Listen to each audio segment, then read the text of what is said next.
और इस बीच middle east से आ रही एक बहुत बड़ी खबर आपको बता दें कि ईरान जो अब तक शांति माहौल में ऊर्जा सप्लाई को बहाल करने की कोशिशें कर रहा था, शायद ये अब बहाल न हो सके। फिर से बारूद की सुगंध इस वक्त तैरने लगी है फिजाओं में, क्योंकि अमेरिका जो अब तक शांत बैठा हुआ था, ईरान उसी पर आरोप लगा रहा है कि यह ईरान की वजह से ही हुआ। दरअसल बड़ी खबर यह है कि इजराइल ने ईरान पर हमले किए हैं। कई शहरों में धमाकों की खबर सामने आई है। इससे पहले ईरान ने इजराइल के कई क्षेत्रों में हमले किए थे और इन हमलों की वजह से ईरान इजराइल में 2 महीने बाद एक बार फिर से जंग छिड़ गई है। जंग और व्यापक स्तर पर जा रही है। खतरा वही, क्या ऊर्जा संकट खत्म हो पाएगा?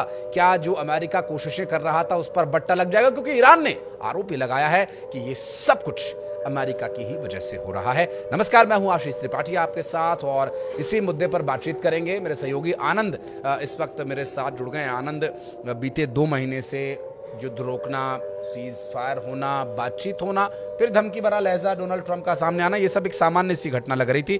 लेकिन जिस तरह से तेल अवीव पर मिसाइलें बरसाई गई हैं, जवाबी हमला हुआ है, संभव है कि जो ऊर्जा संकट था एक बार फिर गहरा सकता है। बिल्कुल गहरा सकता है। और मैं तो पहले आपको ताज़ा अपडेट बता देता हूं कि अभी हो क्या रहा है मिडिल ईस्ट में। दरअसल अप्रैल में आपको भी पता है कि सीज फायर हुए थे ईरान और इजराइल की, और इस सीज फायर के बाद आपने देखा होगा किस तरीके से सभी देशों में ऊर्जा संकट को लेकर के या फिर तेल को लेकर के किस तरीके से क्राइसिस थे। लेकिन ये जो सीज फायर थे वो टूट चुका है, यानी कि रविवार रात में इजराइल पर बैलिस्टिक मिसाइलें दागी गई हैं ईरान की तरफ से, और इस पर प्रतिक्रिया भी आ गया है आईआरजीसी का, यानी कि जो ईरान का जो एक तरीके से आयतुल्ला अली खामनेई के नेतृत्व में चलता था, हालांकि अब इनके मुस्तफा खामनेई के नेतृत्व में चल रहा है आईआरजीसी, उसका बयान आ गया है इस हमले पर। और उनका कहना है, आईआरजीसी का कहना है कि ये कार्रवाई जो है कि लेबनान में हिजबुल्लाह पर इजरायली हमलों के जवाब में किया गया है। यानी कि जो इजराइल हिजबुल्लाह पर लगातार हमले कर रहे थे, उस हमले के जवाब में रविवार रात में ईरान ने बैलिस्टिक मिसाइलें इजराइल पर दागी हैं। और इसके जवाब में इजराइल ने जो तबाही मचाना शुरू किया ईरान में, हम ये कह दें तो उनके जो ठिकाने हैं, तेहरान हो गया, इस्फहान हो गया है, कजल हो गया या तब्जीज हो गया, मतलब जितने भी इंपॉर्टेंट जगह हैं ईरान के, खास करके वहाँ पर जहाँ पर उनके न्यूक्लियर प्लांट्स हैं, वहाँ पर भी टारगेट किया जा रहा है इजराइल की तरफ से। और यही कारण है कि जो ईरान की मीडिया है वो क्या कह रही है इस हमले के बाद, इजराइल के हमले के बाद उनका कहना है कि ये जो अटैक हुआ है इजराइल की तरफ से, ये एक तरीके से इजराइल को भारी नुकसान पहुंचा सकता है, क्योंकि ईरान जो है इस बार भी पीछे मुड़ने वाला नहीं है। बिल्कुल। अगर वर्तमान परिस्थितियों की बात करें तो जब चर्चा ये हो रही थी आनंद कि अमेरिका जो है कोई एक डील क्रैक कर लेगा, और फिर उस बीच नेतन्याहू के जो बयान सामने आए कि हम तो अमेरिका की वजह से फंस गए, जिसका जो एक लब्बो-लुआब था, मैं उसकी बात कर रहा हूँ, एग्जैक्ट उनके बयान की नहीं, कि हम तो फंस गए अमेरिका की वजह से, अमेरिका तो युद्ध खत्म करा देगा, जबकि हम तो इस ईरान को नक्शे से ही मिटा देना चाहते हैं। कुछ इस तरह की परिस्थितियां बन रही थी। अब ये जो हमले हुए हैं, आने वाले 24 घंटों में इसका क्या असर होगा दुनिया में, ये तो सबको पता चलेगा ही, फिर हम लोगों को भी बताएंगे। लेकिन संभावनाएं, आशंकाएं क्या कुछ हैं? क्योंकि जिस तरह से अमेरिका के बयान सामने आए कि हम एक डील के बहुत नजदीक हैं, क्रैक हो जाएगा, सब कुछ ठीक हो जाएगा, लेकिन इजराइल तो कहीं इसके आसपास भी नहीं था। बिल्कुल नहीं था। और इजराइल का साफ कहना था कि क्योंकि इजराइल जो डिमांड रखा हुआ था अमेरिका से कि अगर आपको ये डील करना है तो इसमें कुछ शर्तें हैं, इजराइल ने कुछ शर्तें रखी थी, जिसमें कि हालांकि अमेरिका ने उस कुछ शर्तों में ईरान के सामने प्रेजेंट भी किया था, यानी प्रस्ताव में रखा भी था, जिसे ईरान ने साफ तरीके से नकार दिया है। क्योंकि आप जिस चीज़ों को मना कर रहे हैं, ईरान कभी भी उस चीज़ से मानने के लिए तैयार नहीं होगा।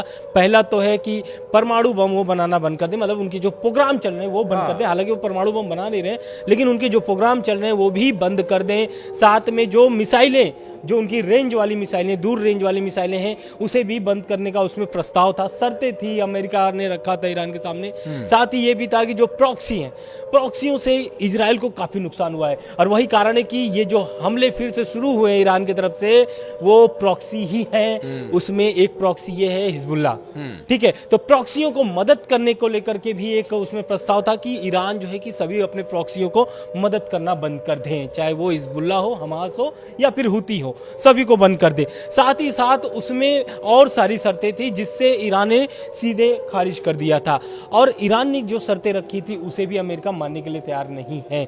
खास करके अब जब से ईरान ने स्ट्रेट ऑफ हॉर्मुज में पकड़ बना ली है, तब से हम ये कह लें कि इजराइल और अमेरिका नहीं, बाकी सारी देशों में भी परेशानियां बढ़ गई हैं। बिल्कुल स्वाभाविक रूप से ये देखिए परेशानियां बढ़ना, क्योंकि कुछ दिनों से जो वो संकट की बातें थी वो लोगों को महसूस होना भी कम हुई थी, क्योंकि समय से पेट्रोल मिल रहा है, कोई दाम हालांकि जो बढ़ने थे वो बढ़ गए थे। इस हाल फिलहाल में ऐसा कुछ नहीं हुआ। बीते पिछले 10 दिनों में जो कुछ हुआ, एक महीने पहले, लगभग 15 दिन पहले, वो एक अलग विषय। लेकिन अभी इस वक्त ताज़ा स्थिति अगर हम ईरान की बात करें तो उन ताज़ा स्थिति में सबसे घातक क्या है, और वो क्या वजह आप देखते हैं कि जिसकी वजह से ये हमला बार तो आज से नहीं, फरवरी से चल रहा है। लेकिन आज के दिनों में आप क्या वजह देखते हैं कि ये युद्ध और भड़क सकता है? देखिए, युद्ध इसलिए भड़क सकता है क्योंकि अब ईरान की जिस तरीके से एडवाइजरी जारी की जा रही है, या फिर भारत ने भी, भारत के आगे बात करेंगे कि भारत ने क्या एडवाइजरी जारी की इस हमले के बाद तेहरान में, और एक तरीके से करमनशाह एयरपोर्ट जो है वहां पर सभी उड़ानें रद्द कर दी गई हैं। इसका ये साफ मतलब है कि ईरान पूरा मूड में है लड़ाई करने के लिए इजराइल से, और लगातार यही कारण है कि पहला जो हमला हुआ है वो ईरान की तरफ से ही हुआ है। और आप पुराने भी अगर आप युद्ध में देखेंगे, जिस तरीके से तनाव की स्थिति थी उसमें ईरान पीछे हटने वाला नहीं था, लगातार हमला कर रहा था, चाहे वो इजराइल हो चाहे फिर खाड़ी देश हो। खाड़ी देशों के साथ साथ इजराइल पर लगातार ईरान हमला कर रहा था। हालांकि अभी सिर्फ इजराइल टारगेट है, पिछली बार आप देख रहे होंगे कि खाड़ी देश भी, चाहे वो सऊदी हो, चाहे वो कतर हो, चाहे फिर बाकी सारे देश हो जो खाड़ी के हैं, सभी पर वो हमले लगातार कर रहे थे। तो एक तो ये हो गया कि एयरपोर्ट पर जो उनके ये जो दोनों एयरपोर्ट थे यहाँ पर सभी उड़ानें रद्द कर दी गई हैं। और ये ईरानी मीडिया की रिपोर्ट के अनुसार बात करें तो यहाँ पर और सारी भी घोषणाएं हो सकती हैं, क्योंकि यहाँ पर आपको भी पता है कि तेहरान में ऐसा नहीं कि सिर्फ ईरानी रहते हैं, अंतर्राष्ट्रीय यानी कि सभी देशों के लोग वहाँ पर पाए जाते हैं। अभी भी भारत ने जो एडवाइजरी जारी की है वो ये जारी की है कि जो भी भारतीय वहां पर फंसे हैं या फिर रुके हुए हैं वो जल्द से जल्द ईरान छोड़ दें। लेकिन उड़ानें प्रभावित हैं। आपने बताया कि तेहरान और करमानशाह एयरपोर्ट दोनों पर ही जो उड़ानें हैं वो सामान्य रूप से जो यात्रियों के लिए उड़ानें होती हैं उन्हें कैंसिल कर दिया गया है। ऐसे में जो भी संभावित रास्ता है उसे लेकर के भारतीय नागरिक भारत वापस लौट आए, ये एडवाइजरी भारत की तरफ से जारी की गई है। लेकिन जो इस वक्त प्रभाव अमेरिका का था, क्योंकि ईरान तो बार बार यही कह रहा है कि ये सब कुछ अमेरिका की वजह से ही हो रहा है। अमेरिका जो हमला करने में भी पहल कर रहा था और युद्ध विराम के लिए भी जो उसकी पहल हुई, डील क्रैक करने की भी उसने बात की। इन सब के बीच एक बार फिर से इजराइल का ये हमला जाहिर करता है कि वर्तमान परिस्थितियां गंभीर हो सकती हैं। IRGC की तरफ से जारी की गई जो बयान जारी किए गए हैं, उन बयानों को देखते हुए भी ये कहा जा सकता है कि इजराइल और ईरान अभी फिलहाल इस पूरी घटना में अमेरिका की भूमिका की क्या रहेगी। मैं पहले इस पर बात करता हूँ, फिर हम इस बारे में। बिल्कुल आप सही करें, क्योंकि अमेरिका क्या भूमिका है। इजराइल ने इस पे ईरान पे हमला किया, ईरान ने पहले हमला किया, ये वार पलटवार इधर चल रहा है। अमेरिका कहाँ है? बिल्कुल, देखिए अमेरिका, पहले भी हम आपको बता दें कि नेतन्याहू को लेकर के ट्रम्प का एक बयान आया था जिसमें उन्होंने कुछ अपशब्द बोले थे। नेतन्याहू को क्यों बोले थे, यही कारण था लेबनान पर हमले को लेकर के वो नाराज थे ट्रम्प नेतन्याहू से, और उन्होंने बोला कि ये नहीं करना चाहिए क्योंकि बातचीत जो है वो बहुत करीब पहुंच चुका है, जैसा कि आपने पहले बताया था। और यही कारण है कि जिसका डर था ट्रम्प को वही हुआ। ईरान ने पहला हमला रात में रविवार बैलिस्टिक मिसाइलें से शुरू कर दिया और इजराइल इसके लिए पहले से तैयार था। इजराइल का हमेशा से ये है कि हमला ईरान पर जारी रहे कैसे भी करके। क्यों? क्योंकि नेतन्याहू के भी अंदर खाने अगर हम बात कर लें तो जो उनके अंदर मामले में, यानी कि जो इजराइल में जो चल रहा है, वो एक तरीके से नेतन्याहू की कुर्सी की भी डर है। वो अपनी कुर्सी बचाने के लिए लगातार चाह रहे हैं कि वो इजराइल पर हमला, यानी कि लड़ाई जारी रहेगा तो वहां पर चुनाव नहीं होंगे। मैं आनंद एक चीज और आपसे समझना चाहूंगा। एक तो विषय आपने बहुत स्पष्ट किया, दूसरा ये कि अमेरिका की भूमिका को लेकर के, क्योंकि इससे पहले जब हमने देखा था कि जब भी अमेरिका या इजराइल की तरफ से हमले किए जाते थे, जवाब में ईरान खाड़ी देशों पर मिसाइलें मारता था, क्योंकि नजदीक भी है, रेंज में भी है, और फिर हमले और बहुत अच्छे मतलब हाई इंटेंस हमले होते थे। हालांकि वहाँ उनके पास इंटरसेप्शन के लिए है मशीनें, लेकिन अभी क्या स्थिति है? अब तो इजराइल हमला कर रहा है, अमेरिका की कहीं कोई भूमिका नहीं, और कोई बयान भी मुझे अभी तक दिखाई ऑफिशियली नहीं दे रहा है। खाड़ी देशों पर क्या अभी संकट है?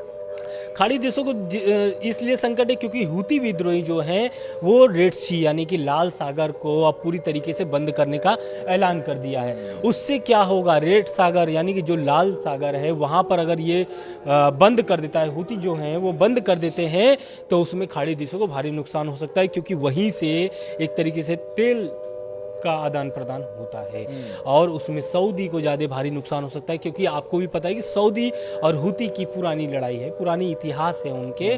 और सऊदी के साथ साथ अगर हम बात कर लें यूएई हो गया, कतर हो गया, बाकी सारी देशों को उसको भारी नुकसान सहना पड़ सकता है। और हूती क्यों ऐलान किए हैं, इसलिए ऐलान किए हैं क्योंकि इजराइल जो है बड़ा अटैक किया है ईरान पर। और कहाँ कहाँ किया अभी ये हम बता देते हैं आपको। ईरान के एक पेट्रोकेमिकल फैक्ट्री है, वहाँ पर कई ठिकानों पर, उस फैक्ट्री के कई ठिकानों पर भारी तबाही मची है इजराइल के इस हमले से। बिल्कुल। लेकिन इस जंग को रोकने की कोशिशों की, कवायदों की बात करें तो क्या अंतर्राष्ट्रीय स्तर पर ऐसा कुछ नजर आता है?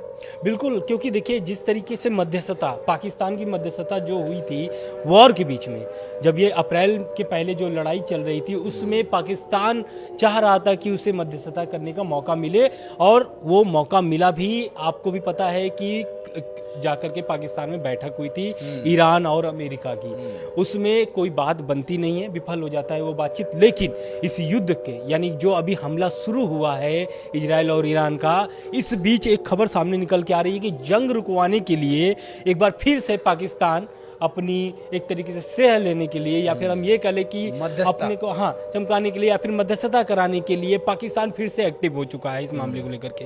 तो जंग रुकवाने के लिए ईरान पहुंचे हैं पाकिस्तानी मंत्री नकवी और ये पाकिस्तान ईरान पहुंच करके इस हमले को रुकवाना चाहते हैं। और वो जाकर के ईरान से जो भी मंत्री हैं, हम ये कह लें कि मसूद पेजेस्कियान से भी मिल सकते हैं या फिर उनके जो विदेश मंत्री हैं अब्बास अराक्ची उनसे मिल सकते हैं और इस विषय पे बात कर सकते हैं कि भाई जो आपने युद्ध शुरू किया है इसे रोक दीजिए और जो बातचीत अमेरिका से चल रही है उस पर फिर से बातचीत शुरू किया जाए। और नकवी का अब देखना ये होगा कि उनकी भूमिका क्या होगी, वहां पर जाकर के किन किन मंत्रियों से बात कर सकते हैं। हालांकि हमले अभी भी जारी हैं लगातार इजराइल और अमेरिका की तरफ से। जो परिस्थितियां अभी बनी हुई हैं, खाड़ी देशों पर हमले की जो डायरेक्ट आशंका या डायरेक्ट मिसाइली हमला करने के बजाय यहाँ पर हमले की जो धार है उसका जो तरीका है उसे बदल दिया जा सकता है। हो सकता है मिसाइलों से हमला करने के बजाय वो एक आर्थिक प्रतिबंध जैसा कुछ वहां पर लगा करके खाड़ी देशों को कंट्रोल करने की कोशिश करे, और वो भी इसलिए ताकि वो अमेरिका को बातचीत की टेबल पर ला सके, उस भूमिका में ला सके जिस भूमिका में अब तक अमेरिका रहा था। और इजराइल के द्वारा किए जा रहे हमलों को लेकर के अमेरिका भी कोई स्टैंड